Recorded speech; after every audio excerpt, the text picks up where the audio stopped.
some coworking for the next couple hours. Just a 2-hour session. And I'm going to be focusing on changing. Well, I've already got a couple example Git repos set up for Kubernetes apps, following the Kubernetes app convention, which I documented in the last session, but you can go look at. And I want to have a couple examples like really cleaned up and in public, and then I need to take those examples. I need to bring them in house at work so that I can show them during a demonstration potentially tomorrow. Before the night ends tonight, I need to consider making scheduling a meeting for tomorrow with my team, which I don't normally do. And usually the people that schedule the meetings. So there will be a certain amount of time during coworking where I'll just have the music on and be quiet and be working from over there at work. In other words, on my own stuff over there for work. So it's going pretty good. It's going pretty good. So let's do this. Let's go.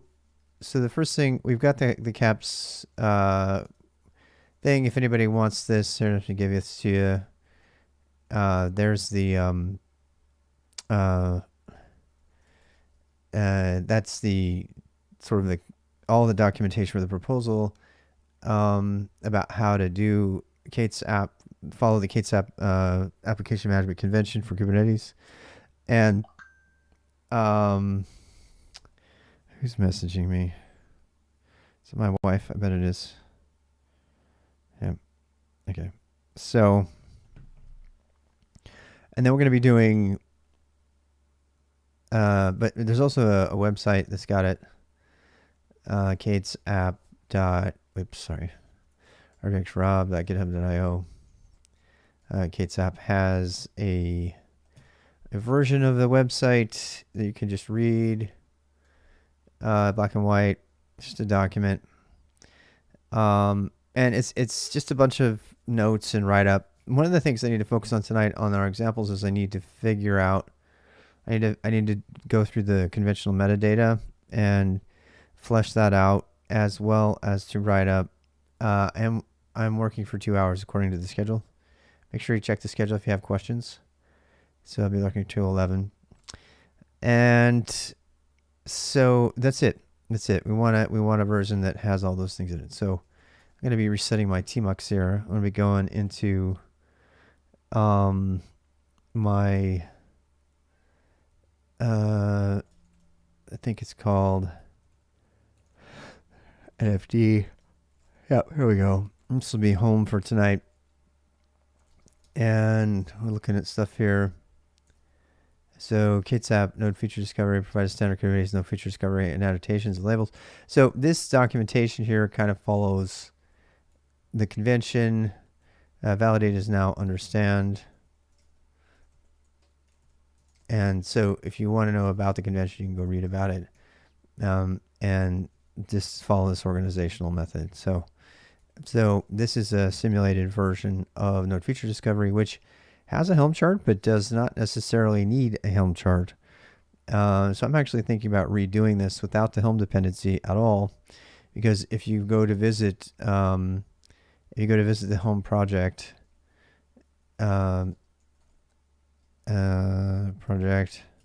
you'll see that there's like multiple ways to install it, and it's in the quick start guide. In fact, their quick start guide, let's open it with a regular graphic browser. As you can see, their quick start guide takes you through Git Kubernetes, install it. And they have an installation guide for multiple, there's like 4 different ways to install it, using the Helm repo. But you don't need to do that. So you can go ahead and just get a release of, whoops, sorry, I didn't mean Helm, I meant node feature discovery. I screwed up. Node feature discovery. Yeah, here we go. So this is what we want. So the short version says go ahead and apply this, and it gives you the version. So what I'd like to do, so they have their main version doesn't even have the other options. If you click on deployment and usage, it tells you there's a lot of different ways to deploy. There's like, you can use Helm, you can use a bunch of things. But they actually, their quick start is like, nope, just use the file itself. Deploy with customize, it creates a new namespace service and required RBAC rules, and deploys NFT master and NFT worker daemons. That is not stuff you can do with you can't do the RBAC rules and stuff like that with Kubernetes Helm. You can't do it. So this is a preferred method to do this. And if we actually pull down the file, we can see that what's in it. So we can still follow our method. It's a bad idea to just install it locally. But I'm actually going to remove the Helm chart completely on this, because I don't want to have to maintain it. So, and there's no need to on the NFT project because it's not using Helm at all. So we can actually just curl down this file. I don't even think we need to have it in plain. I don't think we need to do any of that. So we're going to simplify it even further, and we're going to curl down the file, LO. Actually, no, let's give it a name. We'll give it a name. We'll call it, we could call it NFT v0.9.0, 9.0.yaml, and that, whoops, that should be -o, sorry, -o. All right, so now we have this file, not found, what the fuck? Moment. Probably the question mark. Yep. No, interesting. Why can't I curl that sucker down? I should be able to pull that down.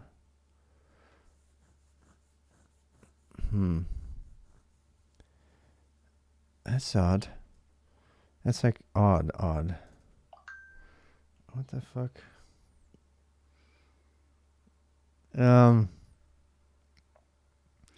So we're gonna go ahead and go back here. So this is ref equals v 0.9. We should not have it. We should be able to access that. I don't understand what's doing that.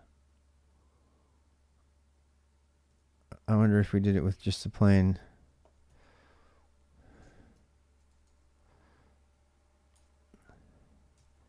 Not found. What if we get rid of the ref?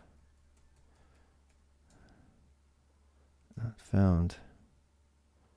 Why is not found? Did they have shitty documentation?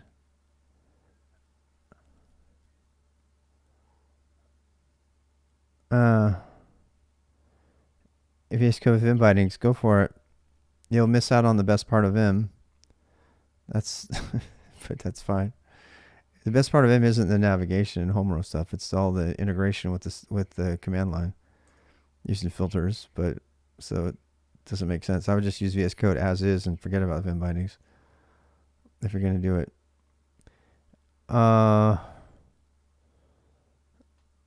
This is interesting. This is not a valid reference any longer.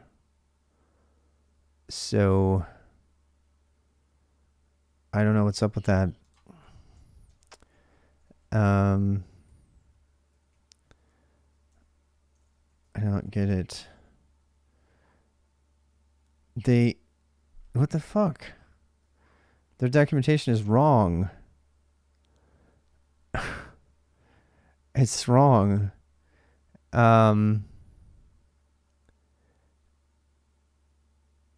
Don't use Vim. Don't even mess with Vim unless you're going to use filters in the command line and integrate it with Bash. It's a complete waste. You might as well just use VS Code. The whole strength of Vim is integrating it with the command line, and if you're not doing that, then it makes no sense at all. So, This is annoying because this quick start is wrong. Because that URL does not exist. So we're trying to find a URL that does exist. That URL is complete bullshit. So I don't know what to say about that.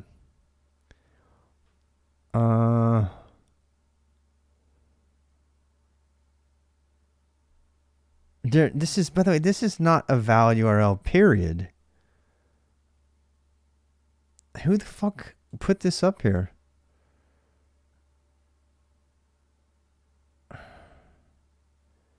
This kubectl-k. Does this actually translate the URL into something that actually works? That's the only thing I can figure. I'm gonna try it. If it does, I gotta go look at the code right away because that's fucking stupid. It's really stupid. This is good. I'm glad I tried this. Did you specify the right host or port? Yes. Oh, you got to be kidding me. Are you telling me that the quick start on the Kubernetes page for node feature discovery is absolute bullshit? You got to be kidding me. I am so fucking tired of like absolute shit. This is the quick start. This is supposed to be easy. And this does not exist. This URL doesn't fucking exist. I mean, this you can't even edit the fucking quick start because it's not. What the hell is happening? NFD dissolved. Realm where the English has been forgotten. Nobody refers to Gmail as cube. Oh my god. This doesn't even fucking exist. I mean, this is the major project. This is the get started quick start, probably the most accessed page in the entire fucking project. And I'm going to edit the page, which does not exist. Who the fuck is over quality assurance on this project? God damn, I am so tired of this shit in the Kubernetes world. The people who produce Kubernetes applications are absolute morons. They can't even do basic shit right. And I mean, oh god, I can't stand this. This makes my heart, my piping when you say filter. All right, yeah. No, I'm referring. Look, just do this. So, I'll help you out. Query filter, and then here's another one.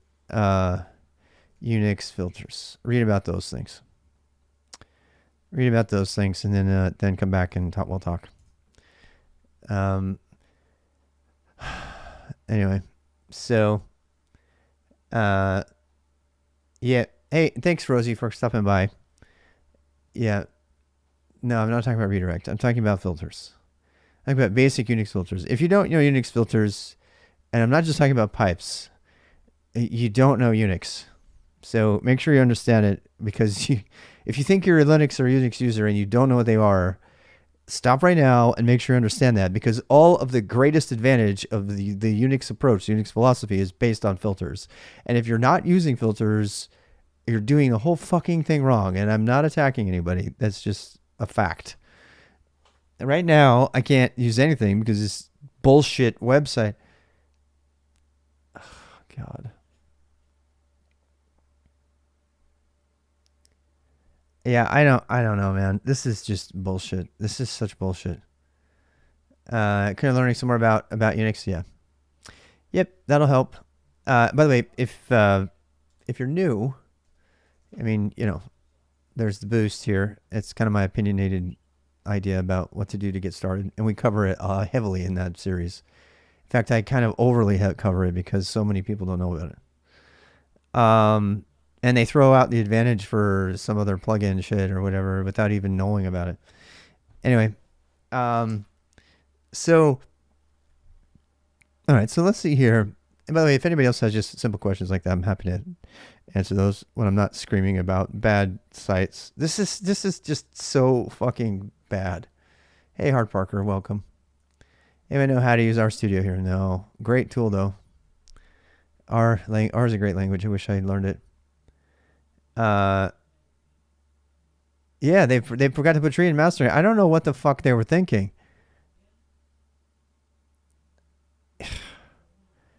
I mean, why hasn't anybody called them out on this? Why hasn't anybody called them out on this? Because everyone's using a Helm chart? I mean, where would tree go if we were going to do it? Let's actually try this.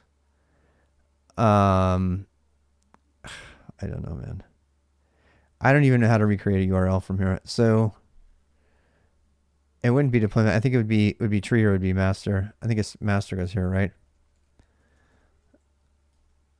Nope. I mean, this is just this fucking bullshit. And then, see, this, like, I lose work hours on this shit. And then I have to describe why did it take you a little bit longer to do X or Y, right?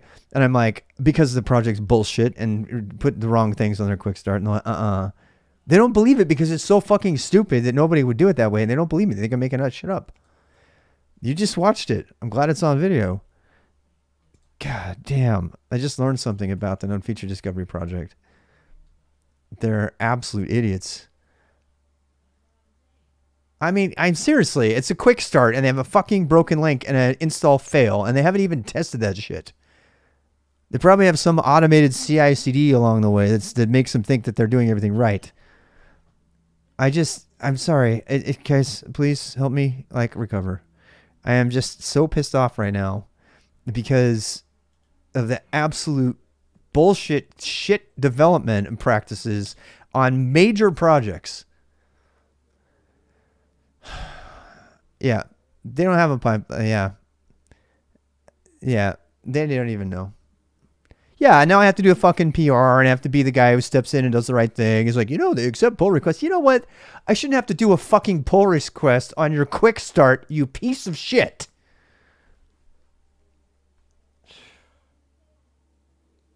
I mean, what are these people? Are these a bunch of 12-year-old programmers that came together and are making the most important software of our time? This is Helm all over again, times 1,000. I can't believe the level of zero quality assurance on these projects. I can't believe it. I just can't believe it. And this is a serious project. This is a major Kubernetes special interest group project. And the very first page is broken. You might want somebody to check out that shit. So take this away. If you're running a project of this significance out there, do the extra time to make sure whatever is representing your project on the main page is not absolute bullshit. Oh, I can't believe this. I can't believe this. They have a code of conduct, though. Oh, I'm so glad they have that. I can't say that they're all full of shit, right? As soon as I write to them, I think you guys are absolute fucking morons for not even covering your install page properly. They're going to be like, oh, we're sorry, but you're in violation of the code of conduct. Bye-bye, banned, closed, canceled. This is modern open source development today, unfortunately, for a lot of projects. They're just absolute shit. People keep talking about, oh, open source this and foss that. You know what? I am a huge foss advocate. I always have been, but I have never been more jaded against foss in my life because this shit would not survive if there was actually money associated with it. If somebody was getting paid for their job for this thing, this would not happen. There would be, I guarantee you, there would be some other person in charge of it who's QAing it, because even the manager would be going there and reading it, be going, because man, this is going to make me look bad if it's bad, and there'd be following stuff. At least that, or there would be a shitty company. There's no accountability here, so people obviously don't give a shit. The wrong people are getting paid. I know. So, and now I'm discombobulated all over again. I just can't even deal with how bad this is. And I now have to guess how to do the right thing. I would not put my name on this project if you paid me.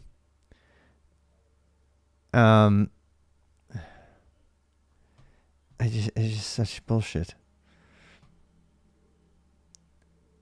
It's all passing, so it must be good. Look at this right here. Here's the quick start here. And this is also broken. Their main README page. Watch. Their I'm telling you, their main README page is going to be broken. Yeah. I can't even select it all because it doesn't fit on the page. Oh my god. Oh my god, this is so bad. I just...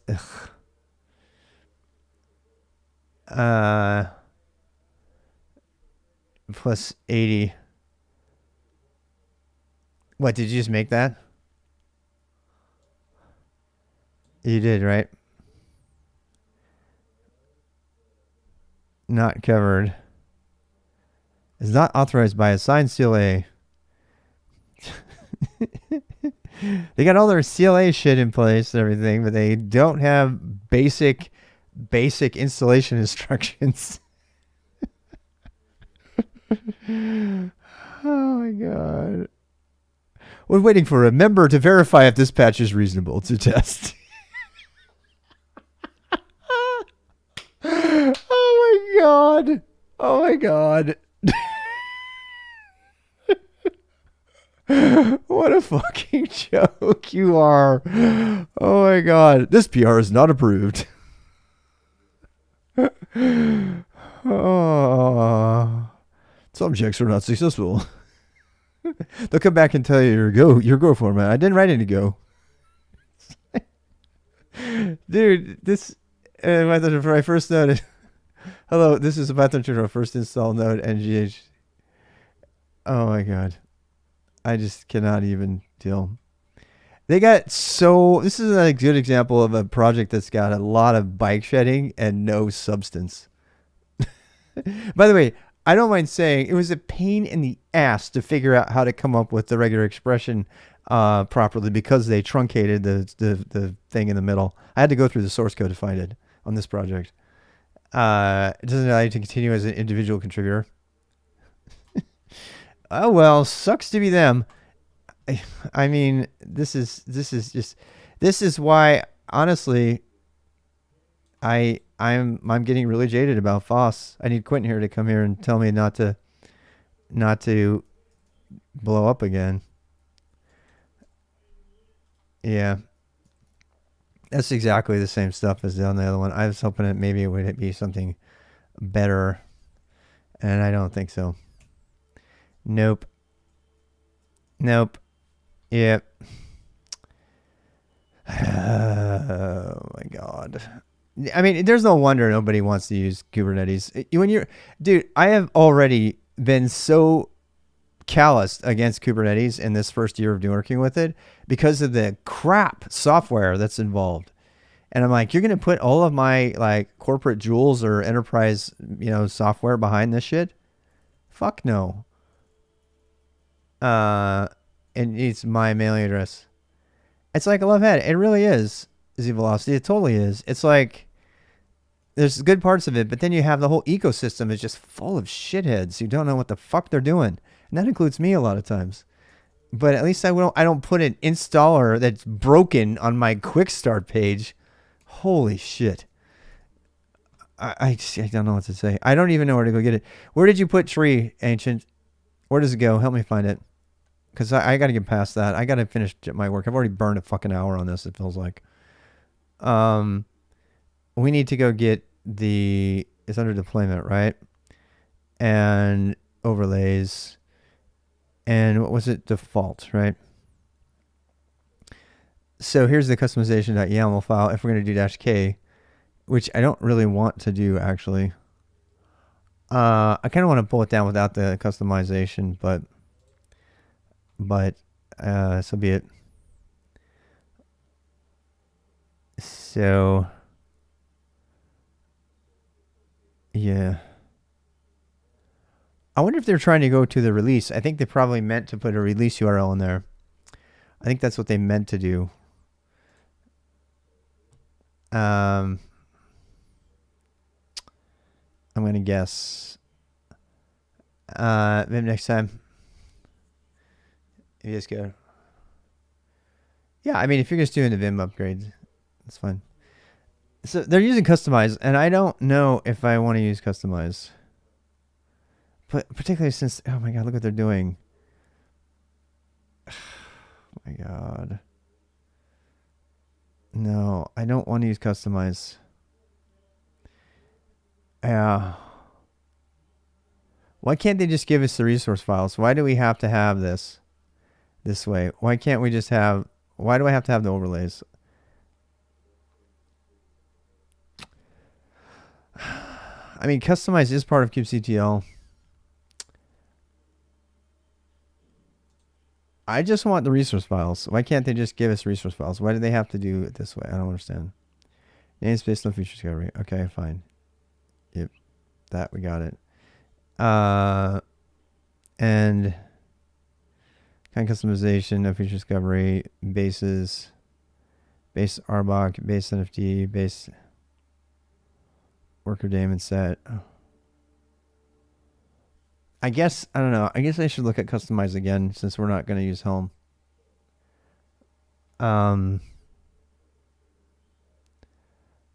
You know, namespace.yaml.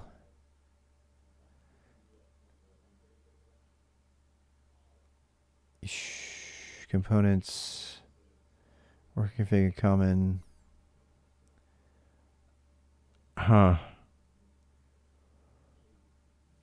Maybe I need to look at customize again because it is built into kubectl. Even though I don't like it, it's kind of an easier way of using, just using, you know, YAML files.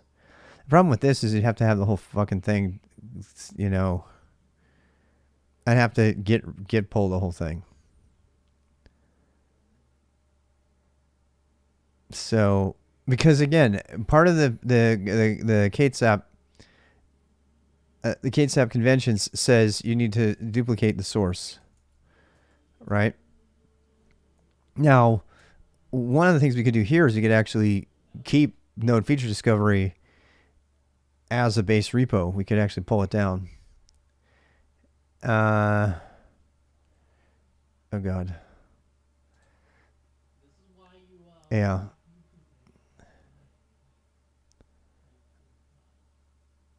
Oh my God. Anonymous. Oh my God. It's so painful. PR is not approved. Am I doing it wrong? Could I be doing it wrong? Am I doing it wrong? I mean,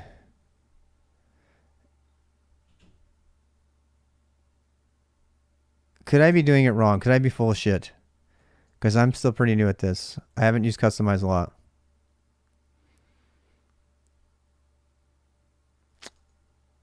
You know what? I might be ancient. You might want to delete that PR. You might want to delete the PR. I want to make sure I'm not full of shit here.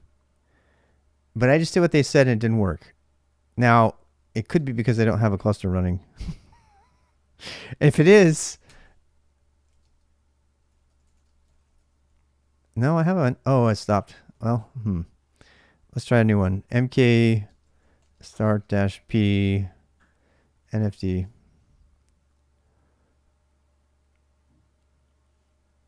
Yeah, of course. Obviously, you need a cluster running. But why... I just want to pull down the files. Okay, so let me just say this. God damn it. This is yet another problem. This assumes that I have access to everything. Now, the difference is that I can actually copy this whole thing. Can you run customize against a file? I imagine you can. See, all right. Before we go any further with this, I want to make sure of a few things here. I want to make sure of a few things. The first thing I want to make sure of is I can do this without customize. Can I just pull down the files themselves? I might be full of shit. I kind of hope that I'm like going off on them for no fucking reason. I did have a cluster because I'm an idiot. I mean, let's confirm that that's true, and then I'll come back and decide customize. See, what I'm trying to do the kubectl apply, and I see here that they have the -k, and that's what threw me because this is using customize, and I don't want to use customize. It says right there it's customize. Yeah, because they have another way of deploying. They have another way of deploying that's not using customize. Build your own.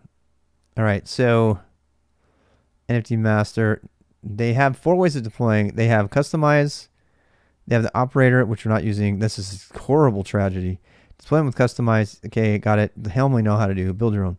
So what I'm trying to get around is I want to be able to store the state of the project at a certain level.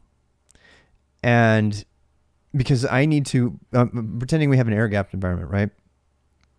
So what would you do in an air-gapped environment? You'd need to copy down the chart. Not the chart, but the equivalent of the chart. And there's no such thing. So there's two ways to flatten. Going on, this noise is I'm gonna turn this off a little bit. So there's two ways to do this. One of them is to flatten the Helm chart, and the other one is to flatten the just using the Helm template. Just do the Helm template command and flatten that. And I'm actually struggling right now to find which one is better. Because in this case, I mean, you can't flatten custom. I mean, the overlays.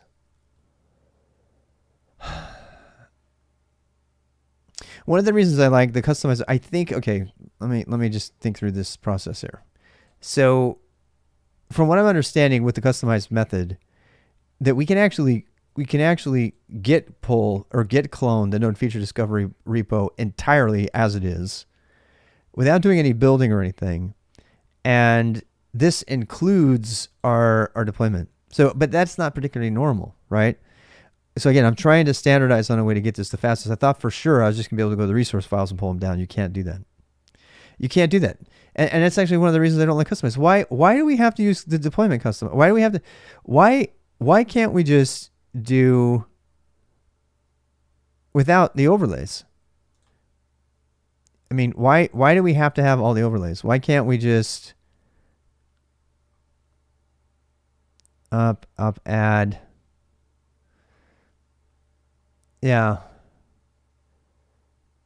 I think many do. No, they don't, and that's the problem. So that's why I'm struggling, because their flatten method is different.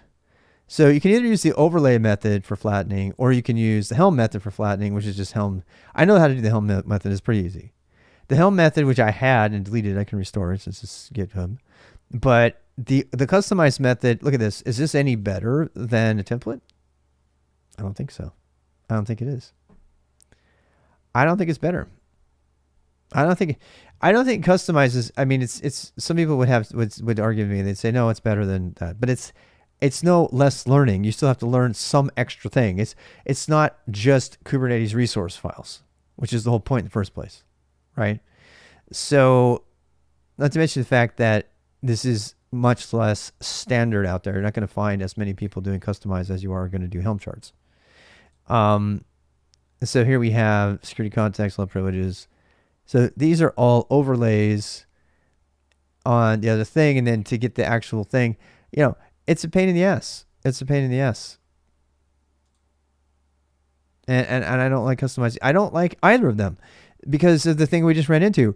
The way that I'm doing it, you can do the entire thing from one curl command to kubectl. Done. Because every fucking resource is in the single file and it's already in the Kubernetes format. It doesn't have to be pasted together or overlaid or anything else like that. And this is a pain. This is a pain in the ass. So I am not a fan of these methods, but I am gonna say one thing here. It's more likely for you to find a Helm chart. Either way, you have to go through the hassle. We should probably do one using, I mean, let's just to make sure this command works. I'm sure it will now. I'm pretty sure this will work now because it's parsing apart all this stuff. Yeah, there we go. See, it does this whole thing. It's kubectl data supply. It resolves all the links and stuff. But. Ecosystem protection, I'm getting the feeling that the ecosystem is still changing. Oh my God, yeah. It really is. Live coding, it really is. It is. Absolutely is. And it's a pain. So, Yeah, well, I'll tell you what. Helm and Customize both have major problems. They both have major problems. And I've actually written about that extensively in k8sapp, which is the convention that you need to follow to kind of survive. I mean, if you have over 24 apps, and we do, and you got all kinds of things. You got cron jobs that people have written that don't have any structure; they're just YAML file. You have Helm charts. You have operator framework stuff. You have you have customized stuff. You have random bash scripts. You have everything. It's all out there, and there's no consistency at all. It's really fucking annoying if you're an administrator. At the end of the day, it boils down to creating simplified installations, and I actually did that here. So what I don't understand here is how do I, let's try this. I'm just gonna play with the customized thing for a bit here, because I want to get my head. I don't know customize at all, and I want to be able to talk about it and make an intelligent decision. And I frankly I haven't given it a lot of deep thought. So. All right, so this is what I'm talking about. All right, so that makes me feel better, because this is the flattened file that I was talking about. All right, so that's good to know. That's good to know. So yeah, I feel much better now. All right, so the cool thing about that is that I don't have to have Helm installed to do that. I don't have to add the repo. I don't have to add the chart or anything like that. Is that deleting stuff is trickier than deleting a Helm chart? Absolutely. Let's think about that. Let's think about that for a second. Well, because you really shouldn't do the upgrade stuff. You know that, right? Doing a Helm upgrade is almost always a really bad idea, because they'll miss something, and so they leave shit around, and then you try to do it, it doesn't work.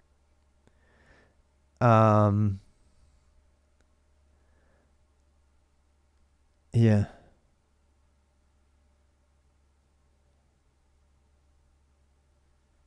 So actually, let's talk about this for a second. So, so if we go, let's talk about that. This is work related. So here's the management conventions. This is the stuff you have to do. Okay.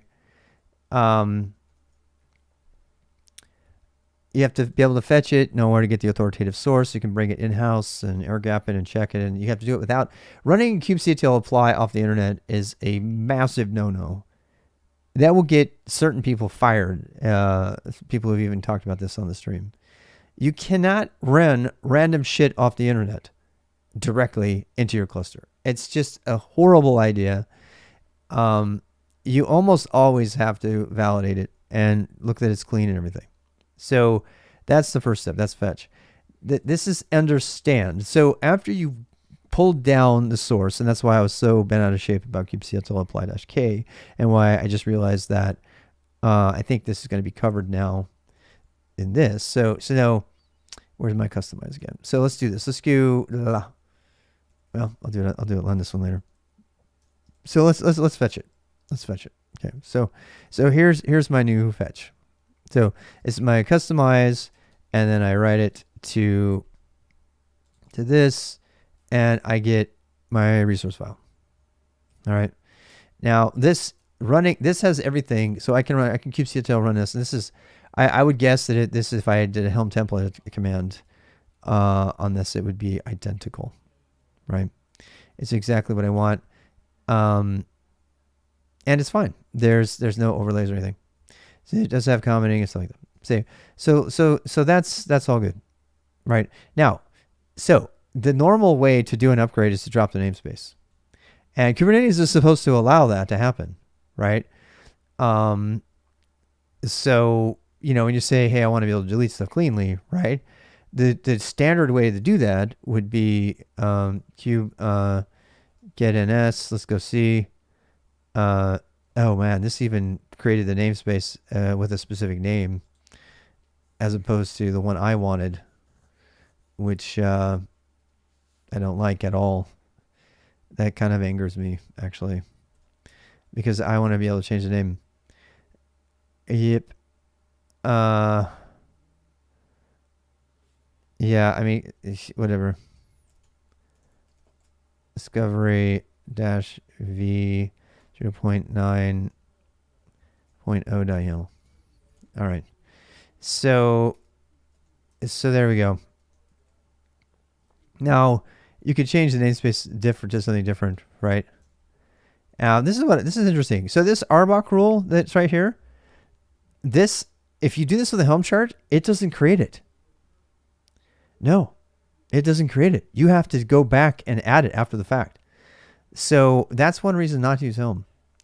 So this is, let's talk about this. So let's go ahead and do it. So if I do get pods, let's see, I don't know, config namespace, set context current dash, is it n or namespace? Let's try it. But now I have to type out nonfeatured discovery, which sucks. That's a horrible long namespace. Yeah, I'm gonna have to do namespace context NFT modified. Config get context NFT no feature discovery. Interesting. You know why that's interesting? Because it created the context NFT.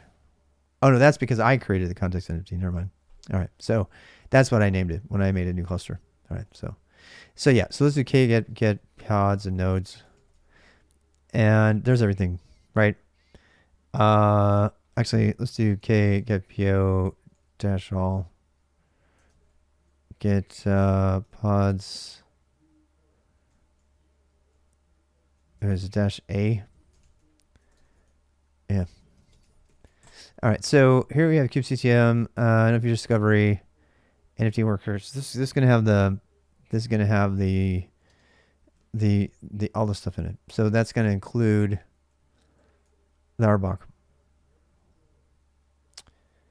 I think should anyway. NFT discovery, NFT master. What is that? The master worker. Those are pods. Right? Yeah. Okay. And then we have namespace NFT. Wait, it doesn't have the RBOK stuff in it. I thought that was a thing. Oh. What is it? Get all. God damn it. There we go. So coordinates, application manager, proxy, storage manager, service Kubernetes. All right. So daemon set is there. NFT workers there, deployment coordinates is there, namespace is there, daemon set, deployment coordinates, replica sets. Good. I still don't see the RBOK rules. And I don't know because they're probably not resources. It has the services and the DNS set up. Yeah. It has NFT for the worker. This is the main thing. I don't understand why that RBOK is there. God, it's been a while since I've used this. Okay, my Kubernetes skills are getting bad. Get RBOK.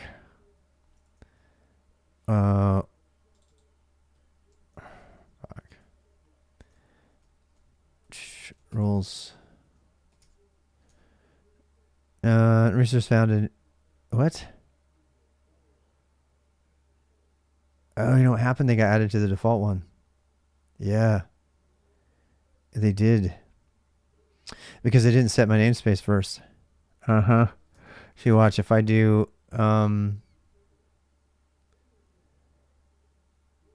yeah. I bet you, I don't know. I'm having a feeling that okay, wait, well here's how we find out. So if I actually kubectl this and I apply -f node. That should make everything. So this made the namespace stayed the same. Yep. Deployment NFT master configured. So this I have a feeling. Wait, what? Cluster role binding.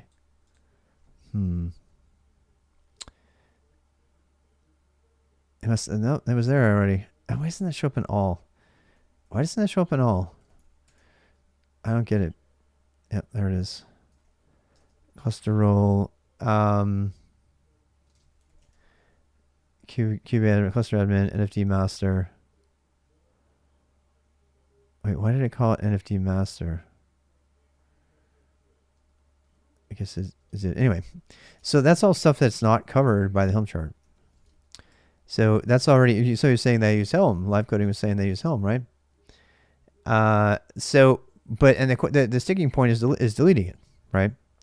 So, but the deleting it is not just okay. Using Helm to delete something is going to mislead you and get you in big trouble. For example, if you do a Helm delete, is it going to delete your cluster role? No. So I think it's actually a bad idea to depend on those Helm commands because they lie to you. And I found this out the hard way. Because when you do a Helm chart, the Helm chart doesn't have everything in it. Which is why the first thing I did when I got the Helm chart was flatten it. Well, the advantages of Kustomize, at least, is that I end up with a file that can do things outside of Kubernetes that are not related. So this created a cluster role with NFT master. None of this stuff happens with the Helm chart. In fact, I'll prove it. So let's drop this. Let's drop this namespace. Actually, let's drop this cluster. So let's say, actually no, let's keep it up and we'll make a new one. I think we'll be fine. So we say mk start nfd helm, right? I'm going to start a new one in Minikube. And now when we go to, I'm going to go into the plain one, which has already been flattened from Helm template. And I need to prove to you actually that this is different. So if I do, let's do this. Let's do get co, then the CLA thing. I would delete your PR because I don't think it's true. I think it's right. I think that PR is correct. I think the installation is right. I think we were wrong, Ancient Straits. I hate to say it. Because I was looking through a file to pull down and there was nothing in the curl. And that's my failure to understand Kustomize. I missed a -k on that. So I would delete it because all my ranting was in vain. I'm sorry about that, but that's just the name of the game. Because there's just so many fucking ways to do this. They actually talk about another way to do it, and I delete it. So they'll say, no, that works. You just don't know Kustomize. That's what they'll say. So let's do this. Let's do CO. And believe me, it's not the first time I've been angry about being wrong. So in that particular case, I was wrong. So let's do this. Let's do get pull. No. We're not doing get here. We're doing I need to pull some stuff back. I need to do get checkout Helm. There we go. All right, so here is Helm.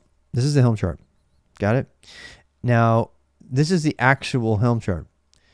And I can, if you go in here, see all this stuff in here, right? So check it. I can do this. I can do Helm template. So this is another way to generate a template file. Let me show you. We're gonna compare the differences between the YAML resource files that come out of Helm and the resource files that come out of Kustomize, and why you probably need to develop your own deletion methods and stuff, because Helm, they'll fuck you over because they don't do everything that you need done. And you're going to leave cluster role bindings and shit like that in your cluster because it's not going to take care of it. And we're about to test that. So you do Helm template, and then you do no feature discovery. And this will, why isn't it completing? it should node feature. Am I in the right place? Discover. I should be doing completion. I don't know why it's not. Yep, there it is. All right. So there you go.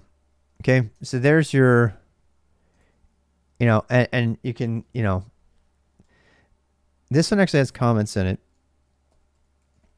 All right. So, and I'm going to compare these two files. So we have this that came from Customize. In fact, we should probably make Customize. And we should put this, let's put this one in there so we can keep them straight. All right. And now watch. Now, if we compare these files, we can diff the helm one .yaml, and we can diff the Customize one. And you'll see that there are things missing.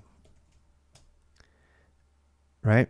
Now, they're not in the same order, so the whole thing is probably fucked up because, but let's actually open them side by side. Let's do that. Let's do that. Let's, now they're kind of long-winded, so let's just split the screen here. And let's open them up and look and see how they're different, because this is super important, particularly for making a recommendation. All right, so the first thing, so this is the helm one down here, right? And this one up here is what? Let's do the Customize one. All right. And as you can see, the helm one does not create a namespace. Nothing. There's no namespace. Why the fuck? I mean, Helm makes such a big fucking deal about being, easy for package management stuff, and it doesn't even create a namespace. So you have to do that by hand. These are all things you have to do before you even do the helm install command. And if you just do those things and you don't write them down anywhere, those steps are lost into the ether. Nobody knows what you did or where they are. And if you don't believe me, try to be an administrator on a cluster for that's been just willy-nilly put together with a bunch of different methods. You'll have no idea. And you're afraid about deleting stuff and upgrading because of Helm, right? You're like, oh, Helm takes care of it. No, it doesn't. It doesn't. It lies to you. There's the first lie. The first lie is it doesn't make a namespace for you. So if you're going to delete, or upgrade your package, it's not a package, your chart, whatever, then if you're going to get rid of it, then you got shit left over if you've done it with Helm. So the idea that Helm helps you there is actually a lie. Because as we see, there's no idea of namespace here. So be careful, because if you run a Helm install without a -n for the namespace to create it automatically, or whatever the fuck is that extra argument is that nobody remembers, you're going to end up fucking over another namespace, which is even worse. Because now you're really fucked up. Yeah, you have to do -- namespace, but nobody does it. And that's supposed to, Helm says, oh, we're going to make a namespace for you. Well, overview, the customized approach is the approach I like. It actually, yeah, you do -- namespace for everything. Great. That's good for you. Good job. Now, try to delete it. How do you delete it? Do you do Helm delete? Does it delete your namespace?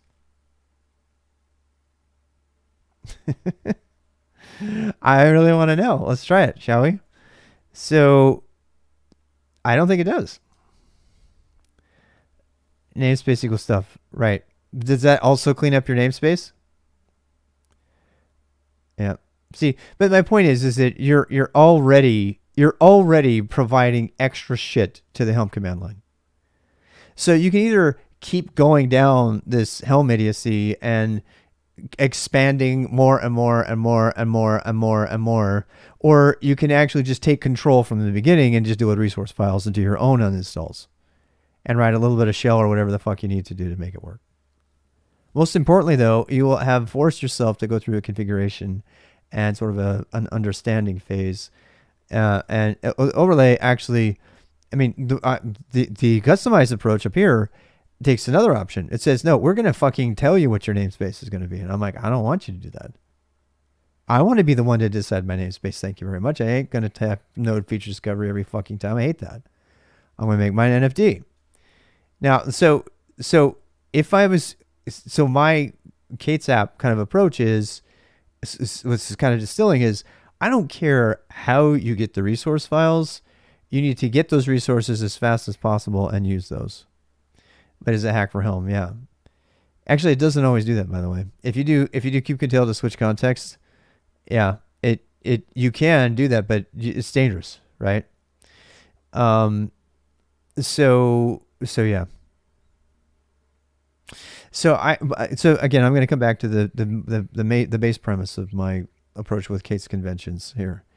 Is it's always better. Welcome, thank you for the follow, DC Calvert. It's always better, always. It's always better to deal with resource files as is. And in my opinion, a single resource file. So let's continue down here. So service account. All right, so we did get a service account. The Helm version actually tells you where the template it came from. It also says release name dash node feature discovery. You know why? Because I didn't tell it the release name. And I'm going to fix that right now, but this is yet another bug. If you don't provide a release name, it will happily do the command name for you because I forgot an argument that you're just never going to remember. So the customized version already gets that, already does better with this, right? Another reason too is the feature, the overlay has opinions, right? So in the Helm chart, it calls it node dash feature discovery for your metadata. And I guess it does the same thing here, but in this case, it's not namespace. God damn. The service account is totally different. You seeing this? Oh my God, it's so different. It's so different. Yeah. And that must be another service account. It is. Yeah. It's not, it's entity master. Okay, we got another one. All right. So let me first of all fix the problem that a lot of people might do with Helm. So we're going to go into Helm again, and I'm going to do the template command properly. I did it wrong because I forgot. I always do. See, you're supposed to put the name first. So we're going to do that. That's probably why it wouldn't complete. So Helm template tab. Wait. Where am I? All right. So Helm template. I don't even think it's in my Helm actually. NFD node feature discovery, and we'll write that to node feature discovery.yaml. All right. So now let's look at this one. All right. So now we have names. You see how I put NFD there because I added the name. So that's how you flatten it. So let's actually make sure we're looking at the same service account. So let's look at NFD-master. Service account. Service account. Are you telling me there's not more than one service account? Please tell me there's more than one service account. Oh my God. I'm starting to get worried. Subjects kind, service account. Role ref. What is it? What's this? Cluster role binding. So this creates a name, metadata, node feature discovery. Yeah, it's just the cluster role binding, service account. Oh my God. It's not here. You gotta be kidding me. I cannot believe how different these are. This is coming from the same project. Could you see this? It's completely different YAML. If you do from the Helm chart, it's 100% different YAML. I mean, you would really be scratching your head if you didn't know how it was installed. Because look at this. This is the service account. Okay, so this one, NFT-master metadata namespace no feature discovery, have some Helm logic in there. They absolutely do. Yep. Node feature discovery. Kubernetes name, Kubernetes instance, NSD. version 9 Helm. So this is Helm has added a ton of shit that you don't need. This is actually really useful information. So really all you needed was a name for the service account. That was it. You didn't need this shit. And the namespace. Now this is another thing that I like about the overlay. You see how this automatically added namespace stuff to everything that needed it? Helm doesn't do that. Helm does not do that. Helm doesn't do it. If you forgot dash namespace, you're fucked. If you're doing that, if you're in the wrong context, you're fucked. It's dangerous. I cannot believe people depend on that. I do not like it. By using the overlay, the customized version, it actually inserts the namespace into everything for you. Now, you may want to go through and change them all because you don't want to use that namespace, but it actually gave you a namespace. So, and then everything else is ensured to be in the right namespace explicitly instead of some random, possibly forgotten argument. And if you're going to try to save yourself from that forgotten argument, then you end up building a whole Helm installation script that runs on top of Helm. And that's even a bigger clusterfuck because now you're teaching people a tool that's not even Helm anymore. And your Helm chart, but I don't like doing that. Right. So I think the Helm chart, the namespace, I think it actually should be best practice to put the namespace explicitly in the resource file. People can take exception with me on that. It is not that big a fucking deal to go change it and everything. And honestly, I am not a template crazy dude. If you don't need a template there, I mean, how hard would it be to go through here and change every fucking namespace spec? Let's do it. So I could go here and do node feature discovery. We could change the names, this here. We could change this to NFD. And then we go look for namespace. And we can change this line, capital C, namespace, NFD.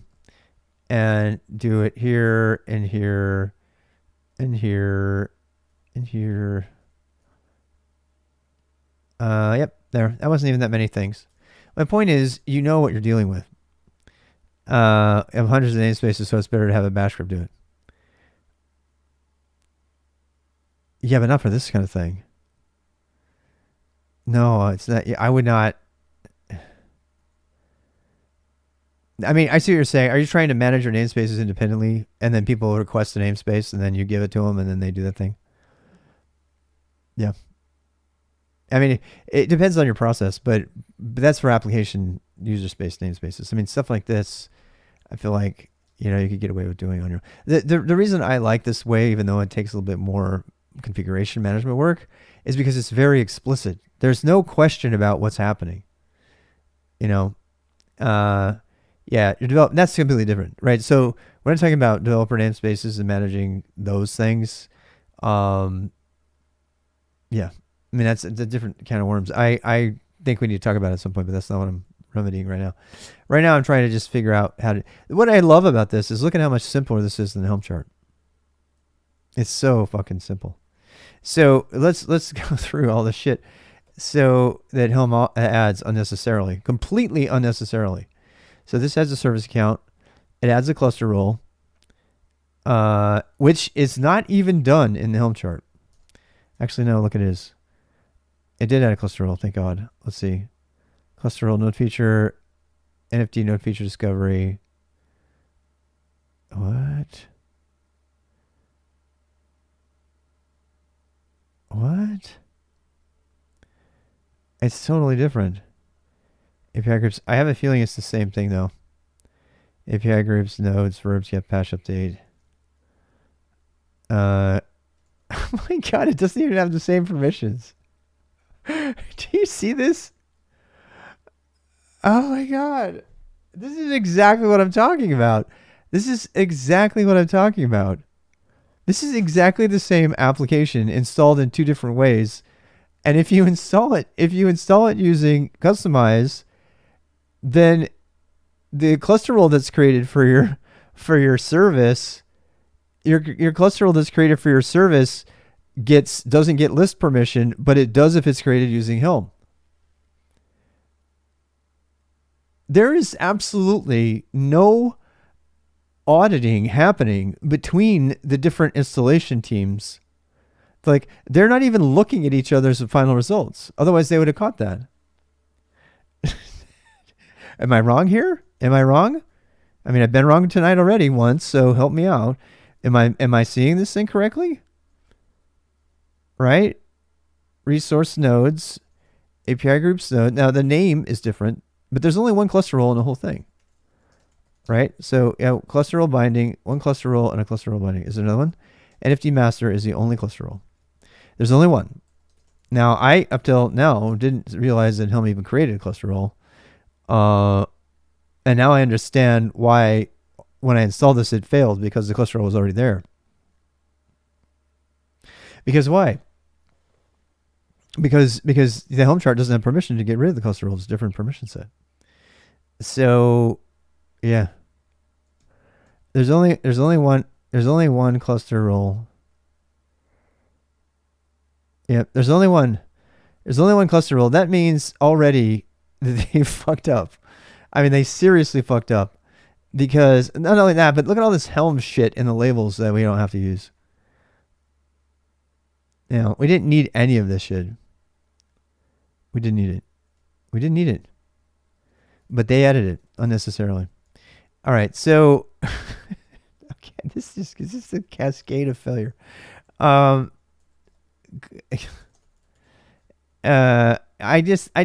cannot even deal. It's like, you guys somebody needs to open, that's a PR. Somebody needs to say, you realize that you're giving list access to during in one way and the other way you're not. I'm like, oh. So, because that's just like, all right, so here, let's look at the cluster role binding. Off topic question, sure. I need it. Yeah, how's it going, GB? GB, we're just making fun of the different installation methods. Water cooler PC, not anymore. I don't. Unless it's happening without my knowledge. So here we go. So cluster role binding as the same. The name is different, of course. I like NFT master much better, to tell you the truth. Because that actually tells you what it's associated with. It's not associated to the workers. This is a much better selection for names. This is, again, a difference between the Helm chart and the overlay. Right. And so then you have role references. Actually, I love this. I'm going to commit all of this, and I'm going to use this in my demo tomorrow. I want to show people the differences between the two and have them.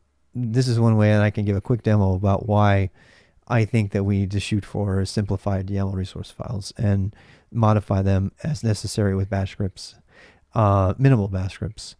So, because look at this. I mean, look at this shit. So now you have NFT master, and over here, and this is the RBAC authorization. It's the API group. Well, we got all these labels to deal with, right? Threw all these labels in that we don't even fucking need for any reason. Just makes it harder to read the YAML file. And then we get to role refs. All right, so now let's do a comparison. So we have the same role ref, cluster role, and then the name. And this is the simplified name because the overlay, the customized people are smarter. Apparently, I mean, I thought they were dumber, but not anymore. So service account, same thing. Namespace default. Holy shit. Holy shit. Do you see this? Namespace default.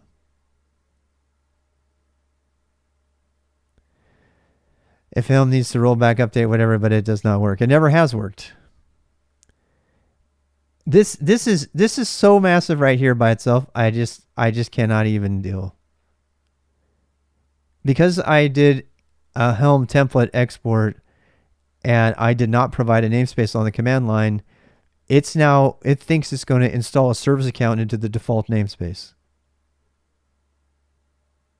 Moral of the story, if you execute Helm without -- namespace, you're going to get fucked.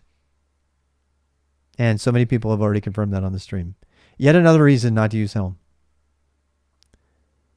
And by the way, if you're not, okay, so I'm going to take a moment here to plug this K8's application management convention, because what I'm doing right now is an essential part of this. And if you are not doing this, you are going to get fucked. I promise you, you will get fucked.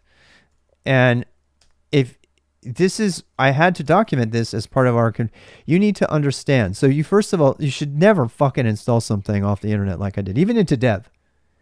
Like they suggest. You should never, ever, ever do that. You either do the thing where you flatten the YAML file like I did with the customize command, which you can do remotely, or you get the Helm chart and then you do Helm template and you flatten that, right? And if you remember, make sure you do the namespace in there, because otherwise it'll get flattened wrong. And after you do that, you need to go through and read the output. Read the Helm charts. And if you are not reading that output, if you think that Helm is going to magically apt install your stuff like it does with a Linux distro, you're going to be fucked. I promise you that. You will be really fucked, and then you'll be fired. Because you'll fuck up. God help you if you do it in production. Oh my God. I just don't want to think about it. So this is what's behind the k8sapp management conventions. The k8sapp management conventions are a set of procedures and practices that that you should be doing as a Kubernetes admin. If you're not doing, these things are not documented anywhere. I had to make this up. But it just goes, I mean, it's pretty baseline system administration stuff. Basically, it's like, pretend for a second that, okay, if you want to call it a package manager, let's pretend like you didn't trust anything. Let's pretend like every single thing you were installing was from the Arch user repository. You would never, Pacman install that shit. You would not do it. You would check everything. You would read every line of code. You want to make sure you understood it, and then you would understand it. If you didn't do that, you're going to get fucked, like really bad. Not just security, you're going to like screw shit up.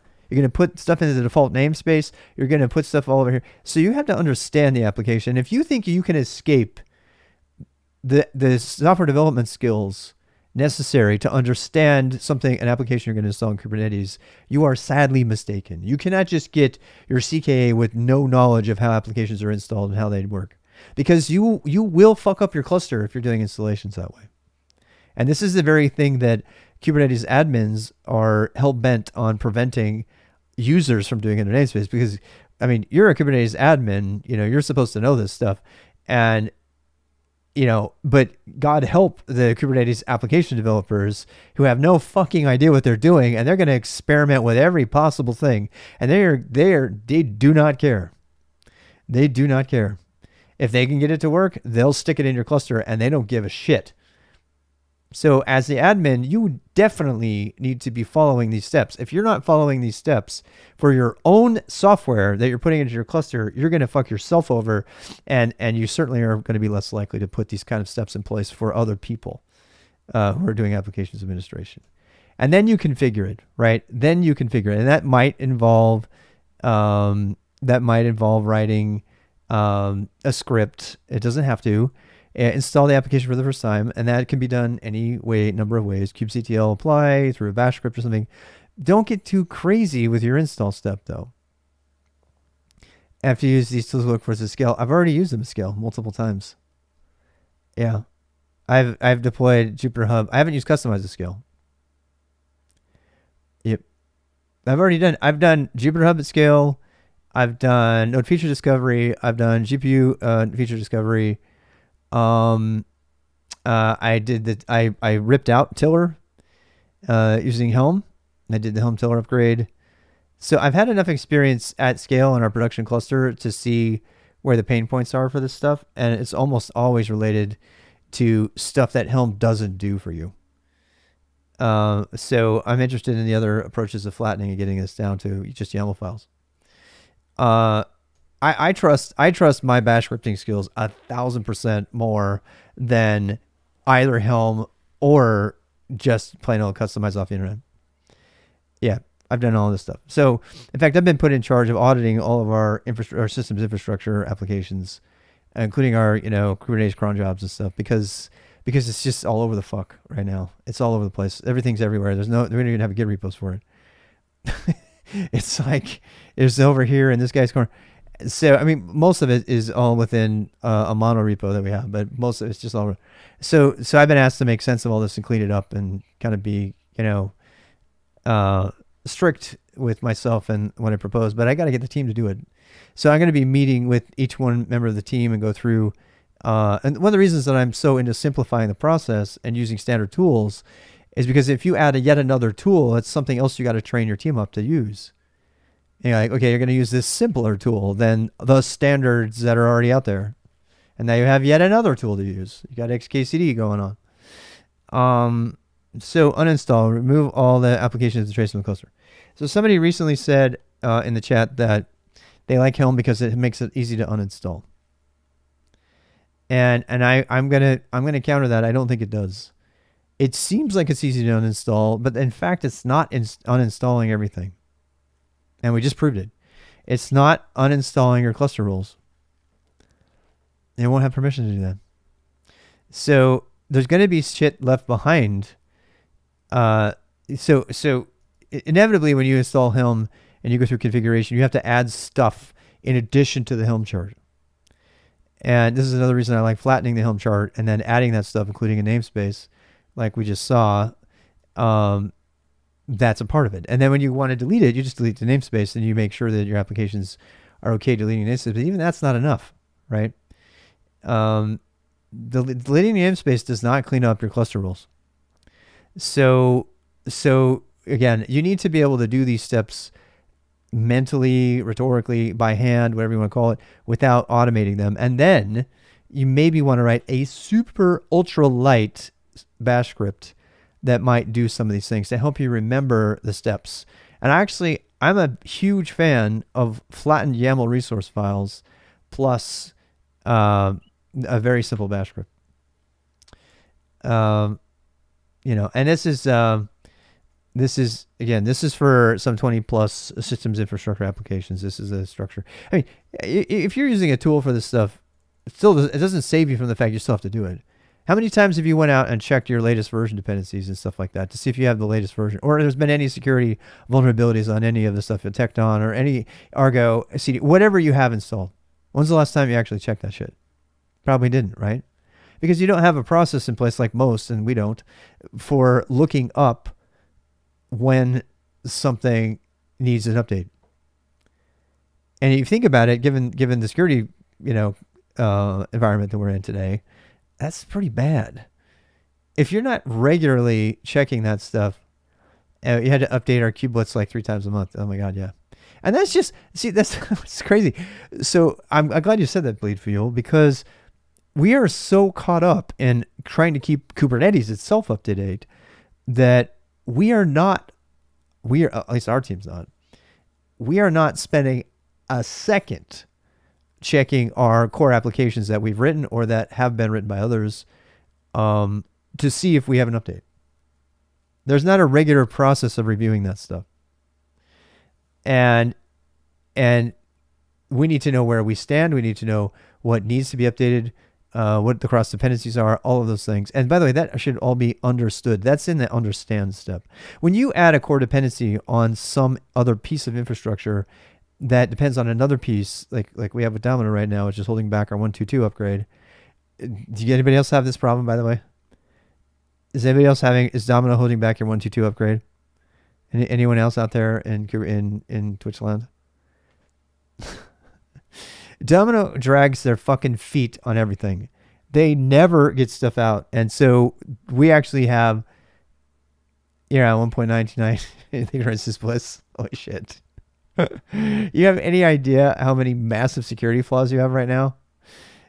I hope nobody gets a hold of your cluster. That's all I gotta say. We actually have a security imperative that came from another team, a security team that said, thou shalt get on 1.122 by a certain time to fix this issue. Otherwise, you got to take other remediation tactics. And we can't because we're being held back by Domino. And I won't say where we are and so that's probably too much information already, but you need to have this stuff in place. You need to have an upgrade path. You need to know where you are. Your job as an admin and an operator is to make sure you know where you are at all times. It's not just to install shit that people tell you to. It's you need to know where you are. And if you don't know where you are and you can't answer a question like what version are we on Argo or Tecton or Elasticsearch or or Istio, oh my God, did you see the flaw in Nginx? The Nginx ingress, it gave access. It dumped all of the cluster secrets. Elasticsearch is junk. Yeah, I don't want to talk about it. It doesn't matter. You're being told to install it. You don't get a choice. So there is a ton of stuff out there that is, is really insecure. So yeah, I mean, you need to know where you are. If like PH used to do back in the day. Yeah. Well, yeah. If you're not regularly auditing this stuff, you're not doing your job. Bottom line. If you're being paid to administer a Kubernetes cluster and you cannot print a list of every application that you're responsible for because you installed it or wrote it, and if you can't even print that list, I mean, if you can't send it to somebody and you can't tell them what version you are on every single thing, like right now in 10 seconds, you're not doing your job. And I'm telling you right now that we are not doing our job, and we need to be able to do that. You have to know. How can you begin to do any security remediation or auditing if you don't even know what the fuck is in your cluster? So, and you can't even explain the shit that's in your cluster, and then you lose your manager, your team lead, and 3 SMEs all in one shot, and now nobody has any fucking idea what's going on, how to upgrade thing or anything. You have no idea.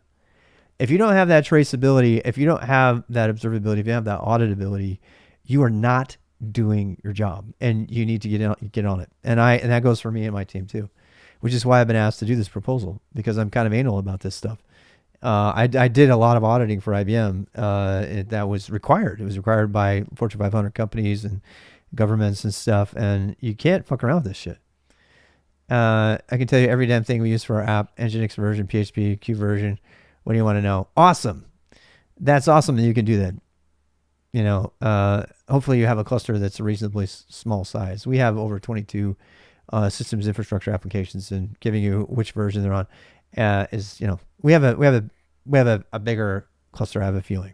I don't know. But you should be able to say that. But it's not just being able to tell them. You have to be able to communicate it to the security team or to somebody else, or be able to give it to a junior admin and say, go through all this stuff and make sure we're up to date. I think you should have that automated, personally.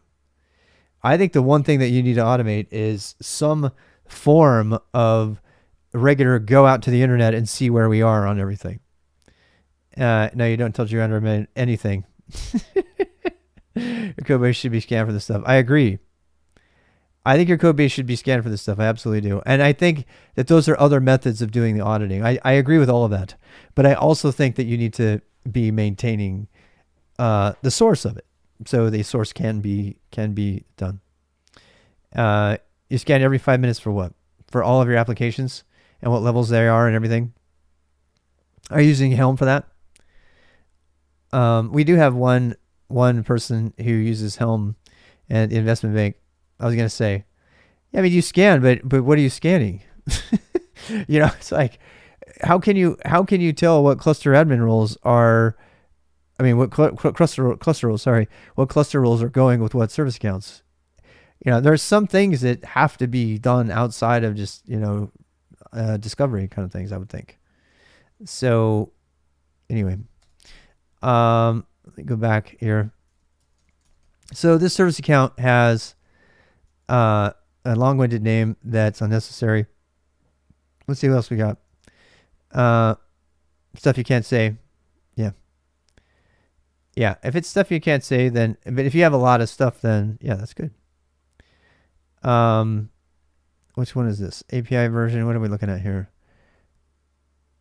API version 1 data. What the hell is this?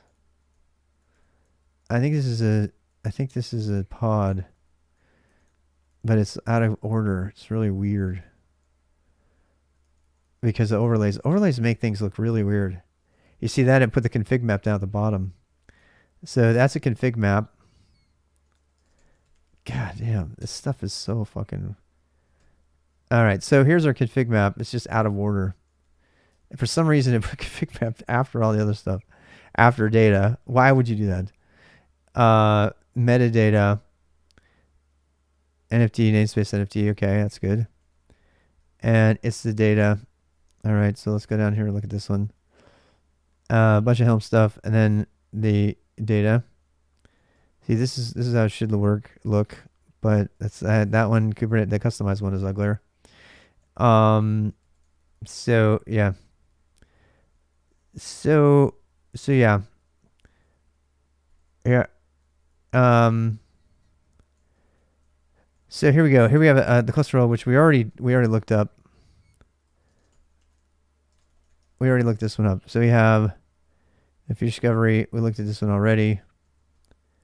Actually, no, this is the one we're doing. So we did service account, cluster role binding. We got that. We got this is the config map, which has got our main stuff in it, which I have to change. And then we have the config map. That's the same one. Okay, so then we have a service. Let's go look for our services.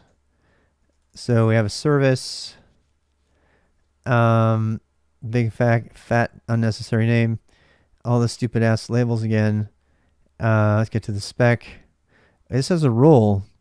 This is interesting, is that this added a role, and there's no role added to the NFT master here at all. Why do I like flattened files? Can't you just see the screen right now? Because I like to know what the fuck is going on. Because I want to see what's going on. And right now, this is the same exact application that installs two different cluster roles with different permissions depending on how it's installed. If you're not flattening your files, you're not understanding your application. I'm sorry. I'm not attacking you, but I'm saying if you don't do that, then you don't understand what the fuck is happening. Here we have a Helm chart that is installing something with a role. No, you can't. No. This is the Helm template that's been flattened. Yeah. I just flattened it. Yes. Yeah. Yeah, I think we're not going to have this conversation because you're not getting the whole point. You're not getting the point.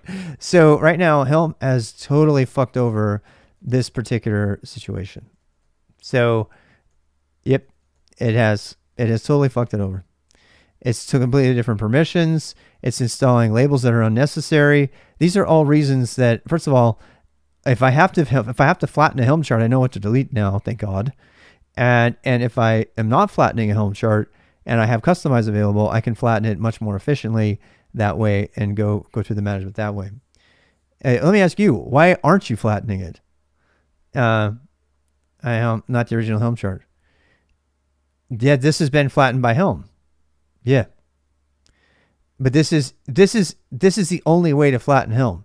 I can go through and look at the template itself and try to get all the values files out of it and get all that shit out of there. But if somebody only makes a Helm chart available to you, then this is what you get. You know what I'm saying? So I'm actually glad that I'm doing this comparison for myself, for my own education, because this is clearly, this is a real solid example for me of why I will be deleting this shit out of the Helm chart. Because when I've always wanted to know, can I get rid of this stuff? So here we have a role called master, right? Now this is a label. This is a label that the Helm chart provided that the overlay did not. Obviously, it's not needed. Is there something about the Helm? So that's the second substantial difference. The other labels are Helmish kind of labels to get rid of it and know what version you're on, blah, blah, blah. I'm okay with that. But these changes, those are substantial. The increased permissions for one of them from the other one, that is substantial. That's a substantial difference. In my opinion, that's a massive failure from the team because they're releasing two separate applications, essentially. They're very similar, but they're not the same. So metadata, then we have the labels, NFT. Let's get to the spec. All right, so the spec here we have the cluster IP. I do hate that customize puts things out of order because it's using overlay method. So I don't like that so far. It's putting data before metadata at one point. So we have port 8080. So that's the same. We have the protocol. Oh my God, this is totally different. This is 100% different. How can they do this? This is not the same application. Look at this. They're doing a target port gRPC, and then they have the protocol TCP, and they do the name gRPC. And over here, they're just using TCP. What the fuck? All right, so that's the third substantial difference. That's a fucking major difference. That is a major difference. I'm done. I can't. I don't know if that's a Helm edition or not. That one doesn't look like a Helm edition to me. That one looks like an error between the teams. This is a cluster IP. Yep. So NFT master metadata service. They're both services. They're the same. They're the same thing. It looks like to me anyway. So we have a service. There's only one service in here, first of all. Okay. There's only one service. So that's why I have a simple thing here. So here's the service. Okay. So here we have a service. These are supposed to be identical. This is the same application, one installed with Helm and one installed flattened with Helm template, and the other one using Customize. Same exact application, node feature discovery. So the name is different because the name was the Customize people decided to create a namespace, and they made it simpler, whereas Helm is using its standard chart name and then all the other stuff that goes with it. So the name's different, but that's fine. So that's fine.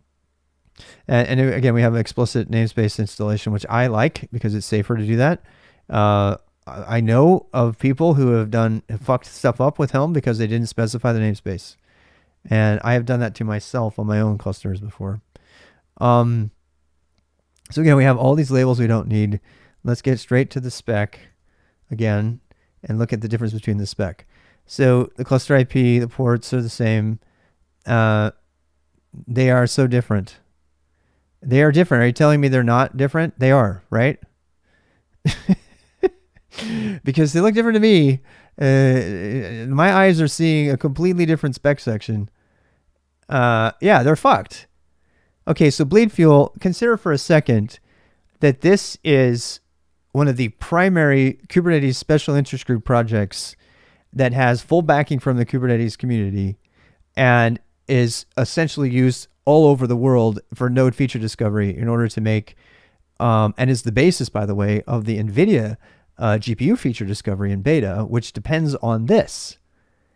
And now when you go look at the two different installation methods, you see that they are not consistent at all. So the point I'm trying to make here is the crap with a K that is required of administrators to actually understand what they're doing. First of all, you have to make a choice if you're going to try to install node feature discovery. You have to say, I am going to install this. How am I going to do it? They have no fewer than 4 different methods of installation.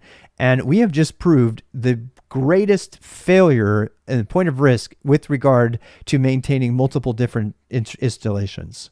This isn't like package management where you have a tarball and they have an RPM that wraps up the tarball like I used to make at IBM.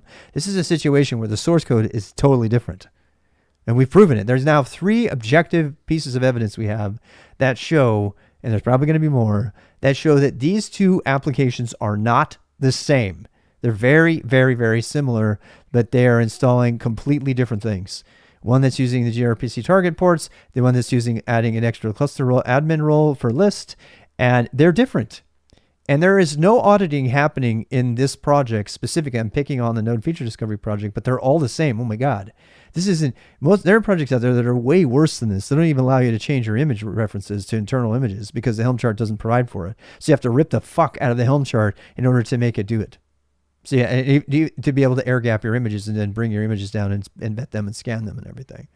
But the people that are writing these applications, they're not thinking about these things, and they're not even talking to their other team members about this, and they're certainly not auditing their installation information. And even if they are, it's so fucking complicated that neither the overlay method from Kustomize nor the template method from Kubernetes allows them to know what the hell is going on. But it doesn't matter, because you are still going to be held responsible when something's not right or something's installed wrong and you have to go fix it. So you better get good at auditing your applications before understanding them, before you install anything. And this is one of those methods. And I've been the Kubernetes management app convention, app management conventions. That's what it's for. Is for our survival, my survival. And so I'm going through this because I want to be able to illustrate this point really well to my team, so that I'm not just complaining to myself like I'm often accused of doing. You're just boiling the water. I'm not boiling the water here. I'm telling you about some substantial differences between these things.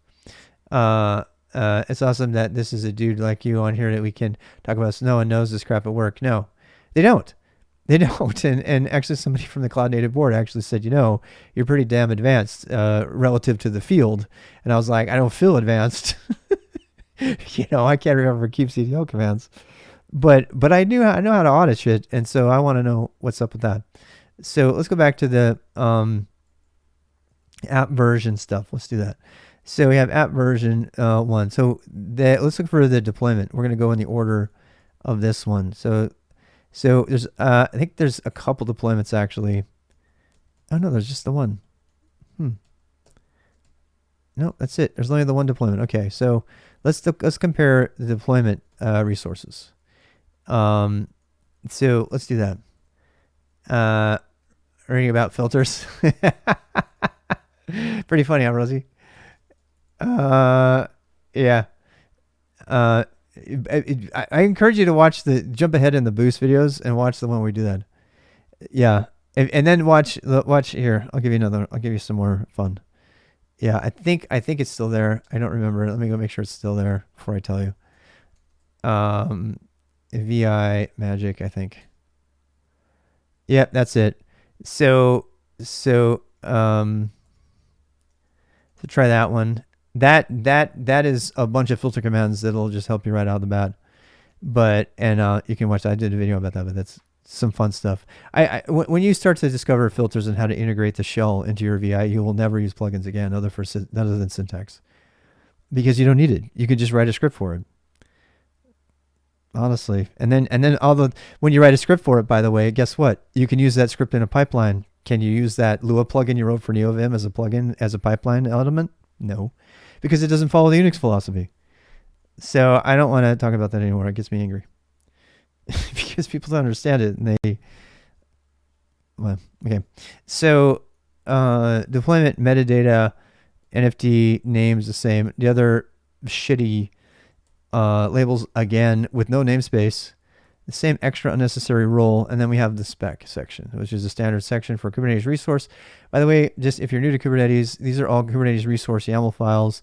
If you can't tell already, there's like 3 main sections, actually 4. There's the API.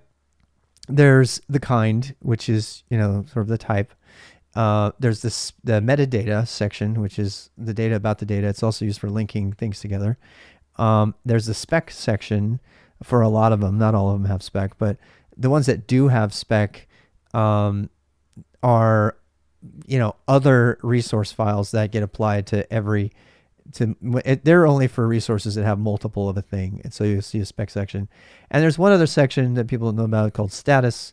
And you only see that when you're looking at it from etcd. Status does get saved to etcd, by the way. So those are the main top level organizations. That's why they call us YAML programmers, because you got to know all this stuff. So this is a spec for a replica set. So it's a deployment. This is a deployment. Status is for the 1%ers.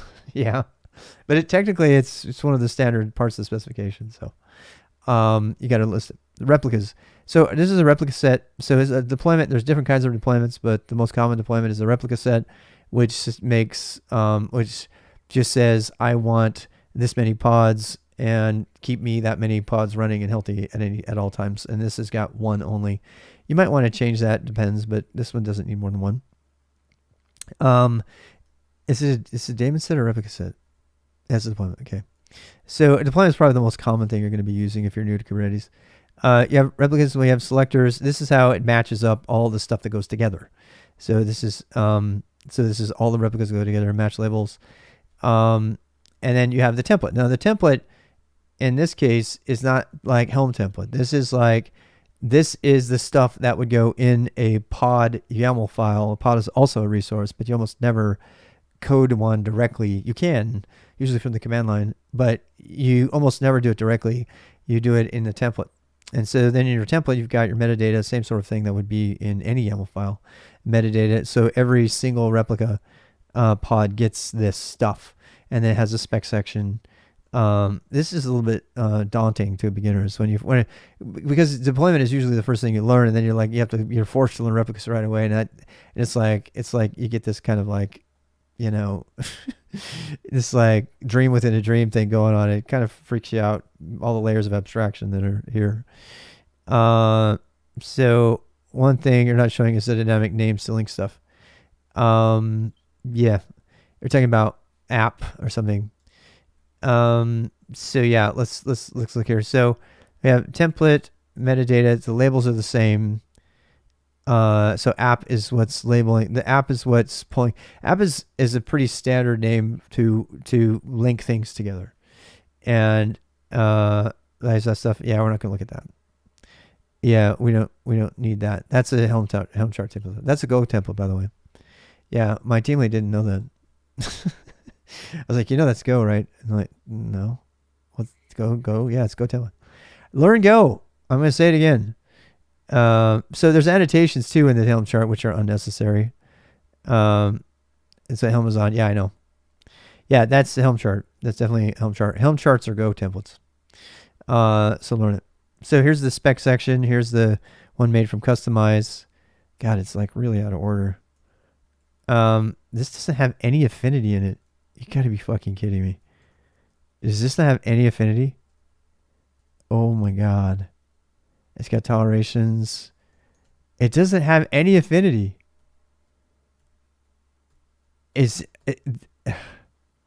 Holy shit.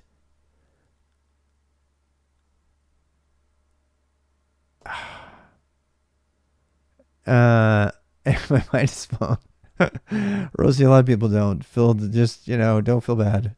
Most people don't, and it's only a problem when they start getting really loud about not using NeoVim because it's better than VI or Vim. I'm like, really? Have you ever used the magic wand ever? Like, what's that? It's, Unix filter for VI. Have you ever written a script to filter all your input and replace it with comments or something like that? No, haven't done that. They just don't know. So you can't blame them. But I cannot even deal with how different this deployment is. It doesn't have any security no affinity, preferred during scheduling, ignored during execution, preference, match exceptions, operator in, values 1, wait preference, match exceptions, keynote rules, control plane. I wonder if this was all optional stuff in the Helm chart that didn't get added. I'm having a feeling it is. Yeah, you can do a hashtag, or you just put a space on it, or you can do exclamation point. The exclamation points are going to be actual commands at some point, but they're not yet. So I cannot state how different this is. Look at the security context. Okay, so oh my God. This is so different. It's insane. First of all, there's absolutely no affinity at all in the chart. Hey, how's it going? How'd you say it? Ale,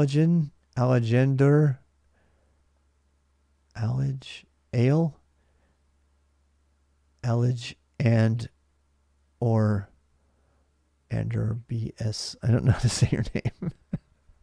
Your new follower. Containers. So yeah. I mean, look.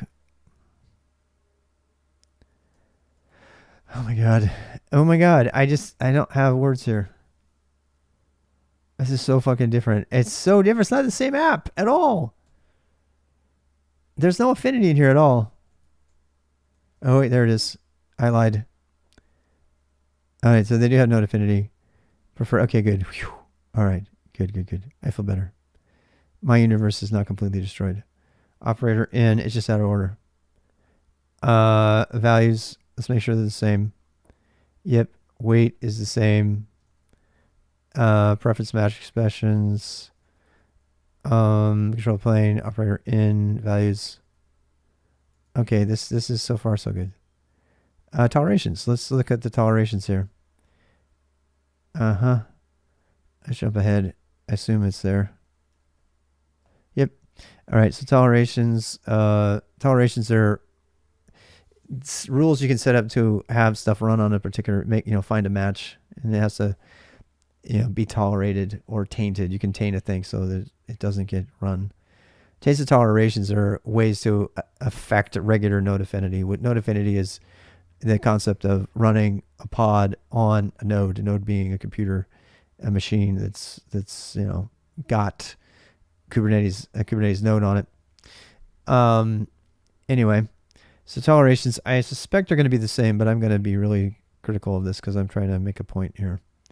So no schedule, control plane equal value, and volumes. So no volumes. Volumes are empty.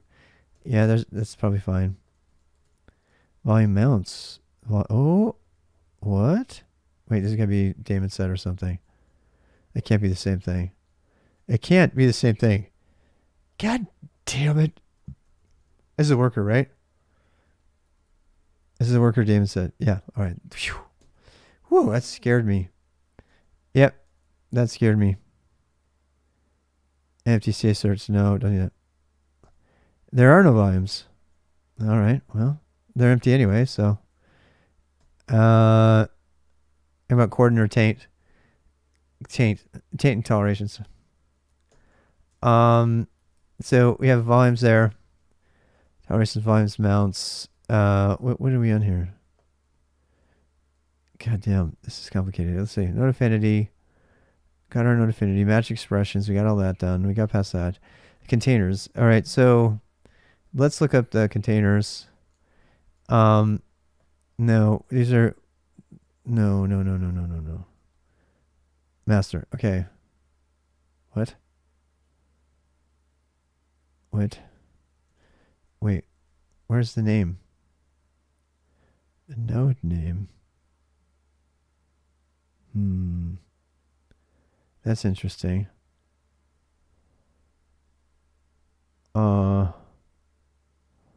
Hey, welcome, Official Wise Eye. Thank you for joining.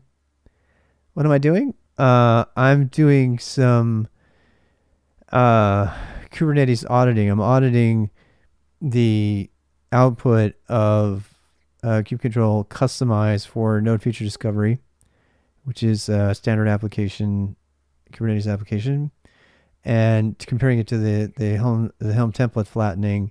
And I'm looking at the YAML resource files that result to see the differences and understand those differences, whether they are substantial or they're just related to Helm or whatever. So far, we found 4 distinct differences between the two that would cause it to be able to be said that they are different applications, including permissions, which is a big fucking deal.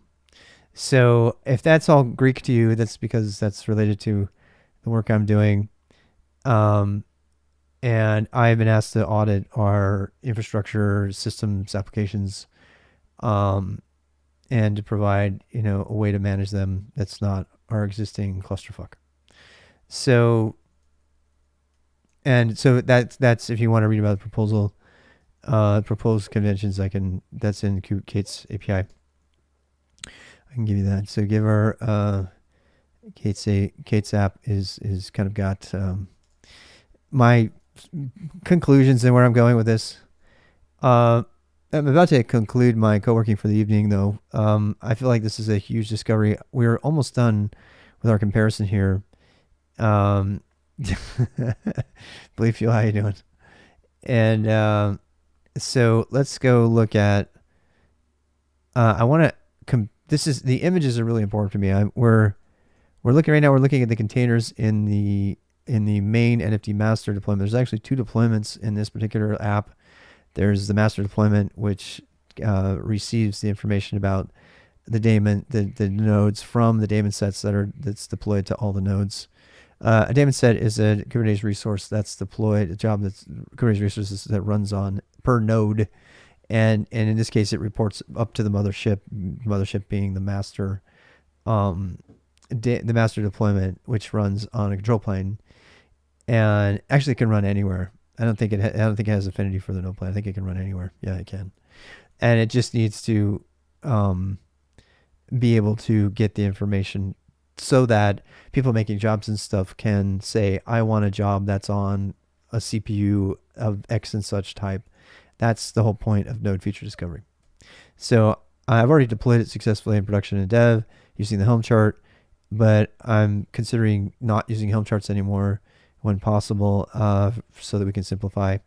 And, assessing what kind of impact that would have. It's a pretty hotly debated topic in the industry right now, including on our stream. We've had a bunch of people come in, guns blazing about Helm, all the things, and then others been like, no, Helm's shit. And it's like a battlefield right now. What we use though, what will I use right now? My suggestion is going to be make a decision on a case by case basis. So the first recommendation I'm going to make is for us to put every application, even if it's just a simple Kubernetes cron job, into its own Git repo so that we can start using CI/CD eventually. Right now we don't have that. It's all in a mono. We're going to decouple it from our tool. We have a thing called deploy chart, which has implicit, you have to use Helm for that. And my first recommendation is going to be do what's best for the app. And for like a Kubernetes cron job, it makes no sense to put that into a Helm chart just to deploy it. Best for application. We haven't got that far. There's no CI/CD in our infrastructure at all. And there can't be because the other stuff's so fucked up. So part of the stuff that I want to get to is to be able to talk about that. And we need to have a core infrastructure in place which has our applications deployed, and then we need to have a GitOps process. It needs to be in Git. It can't be in your fucking shared drive someplace, which is some of our code is actually still like that. And we need to fix that. So that's where we are. And then if there's an application that's really fucking complicated that requires a Helm chart to be installed, I'm not gonna ruin that. You think I'm doing a great job? Thank you, Blade Fuel. It sounds like you've been around the block, so please keep me honest. I need people like you in here to make our community better, and I'm very selfishly stealing all of your good information. Yeah. So the person that actually helped me get this position has actually gone on to other things and making double the salary that he was making before. We have to share it. Bleed Fuel. It's and you're concerned about proprietary IP disclosure and stuff like that. Me too. But these things that we're talking about are going to make all of us better. It's going to lift everyone. It's not going to be some competitive advantage that you know how to not use Helm or do it safe or something like that. It's going to make everybody safer. It's going to make us all better. And I don't think that, it's the same kind of information you would cover in a convention. This is the kind of stuff I would talk about sitting across, the pub and say, hey, you do Kubernetes? Oh, that's cool. Let's do it. What do you do? Oh, we do this and this and this, there's no leaky proprietary information in those conversations. If I were to tell you how many, nodes we have or what we use them for or how we deploy them or to divulge the really core IP stuff that of our situation is more in the models themselves and in those kind of things, which obviously I could never talk about. I would love to. Oh my God, we got some really cool stuff going on, but I can't talk about that. But so I think we do. The bottom line, I think we need to share. Sharing is caring in this case, and the industry needs to share in order for all of us to go forward, because there is no agreement about how to manage Kubernetes applications at all right now. Don't let anybody tell you otherwise. If someone tries to tell you Helm is the standard way to do it, tell them to go fuck themselves, and then come over here and show them all the examples of how that's not true, because it's not. And anybody, yeah. So I mean, believe it, I think you're pretty extreme the other way, right? You don't have to tell me, but I mean, we've had both extremes in here represented pretty well. But what I'm finding is that most people are flat file people. So when it comes down to it, and then you have a certain percentage of people who create yet another tool, so they have job security, which is always a bad idea.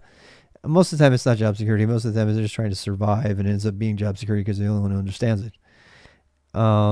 That's not good either way. Whether you did it intentionally or accidentally, not a good idea.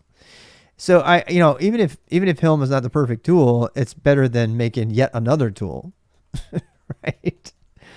I think I do not add a simple shell script encapsulating your YAML resource files in the group of a custom tool. People say, well, then I can't delete it easily. I can't upgrade it. No, you actually can, because you couldn't do it before. You just think you can.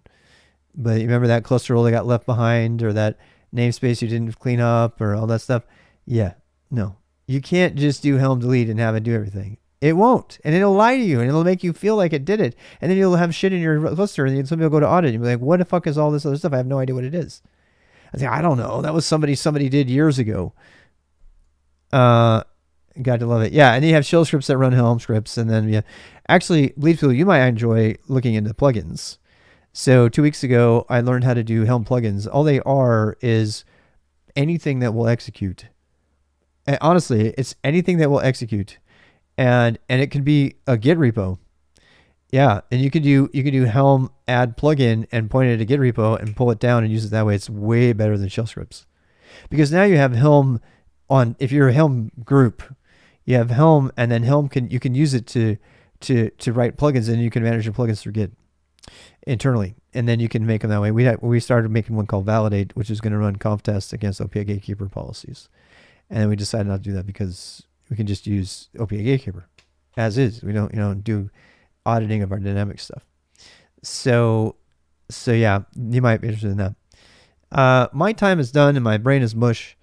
So I'm going to go ahead and close down this particular stream for the evening. I feel like I've got a lot of solid information.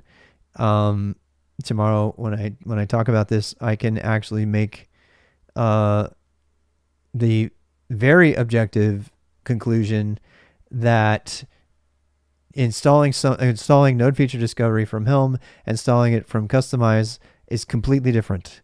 You'll end up with different permissions. You'll end up using different target ports, using a gRPC versus TCP IP, which is the same thing, but you got different information.